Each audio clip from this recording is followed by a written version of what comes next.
Judges 1. Israel fights the remaining Canaanites. After the death of Joshua, the Israelites asked the Lord, "Who of us is to go up first to fight against the Canaanites?" The Lord answered, "Judah shall go up, I have given the land into their hands." The men of Judah then said to the Simeonites their fellow Israelites, "Come up with us into the territory allotted to us, to fight against the Canaanites. We in turn will go with you into yours." So the Simeonites went with them. When Judah attacked, the Lord gave the Canaanites and Perizzites into their hands, and they struck down 10,000 men at Bezek. It was there that they found Adoni-Bezek and fought against him, putting to rout the Canaanites and Perizzites. Adoni-Bezek fled, but they chased him and caught him, and cut off his thumbs and big toes. Then Adoni-Bezek said, 70 kings with their thumbs and big toes cut off have picked up scraps under my table. Now God has paid me back for what I did to them. They brought him to Jerusalem, and he died there. The men of Judah attacked Jerusalem also and took it. They put the city to the sword and set it on fire.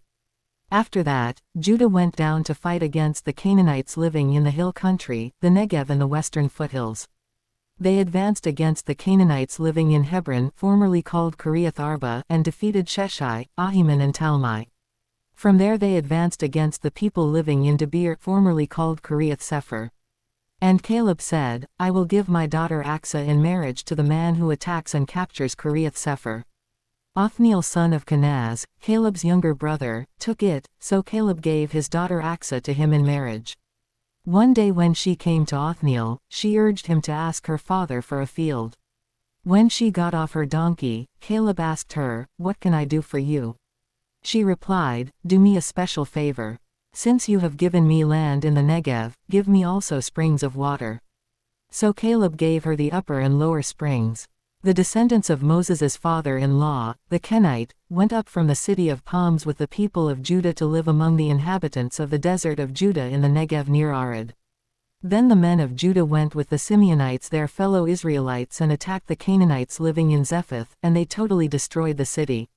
Therefore it was called Hormah. Judah also took Gaza, Ashkelon and Ekron, each city with its territory. The Lord was with the men of Judah. They took possession of the hill country, but they were unable to drive the people from the plains, because they had chariots fitted with iron. As Moses had promised, Hebron was given to Caleb, who drove from it the 3 sons of Anak. The Benjamites, however, did not drive out the Jebusites, who were living in Jerusalem. To this day the Jebusites live there with the Benjamites. Now the tribes of Joseph attacked Bethel, and the Lord was with them. When they sent men to spy out Bethel, formerly called Luz, the spies saw a man coming out of the city, and they said to him, "Show us how to get into the city, and we will see that you are treated well." So he showed them, and they put the city to the sword but spared the man and his whole family. He then went to the land of the Hittites, where he built a city and called it Luz, which is its name to this day. But Manasseh did not drive out the people of Bethshan or Tanakh or Dor or Ibleam or Megiddo and their surrounding settlements, for the Canaanites were determined to live in that land.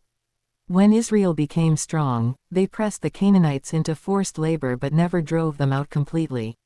Nor did Ephraim drive out the Canaanites living in Gezer, but the Canaanites continued to live there among them. Neither did Zebulun drive out the Canaanites living in Kitron or Nahalal, so these Canaanites lived among them, but Zebulun did subject them to forced labor. Nor did Asher drive out those living in Akko or Sidon or Alab or Akzib or Helba or Aphek or Rehob. The Asherites lived among the Canaanite inhabitants of the land because they did not drive them out. Neither did Naphtali drive out those living in Beth Shemesh or Beth Anath, but the Naphtalites too lived among the Canaanite inhabitants of the land, and those living in Beth Shemesh and Beth Anath became forced laborers for them.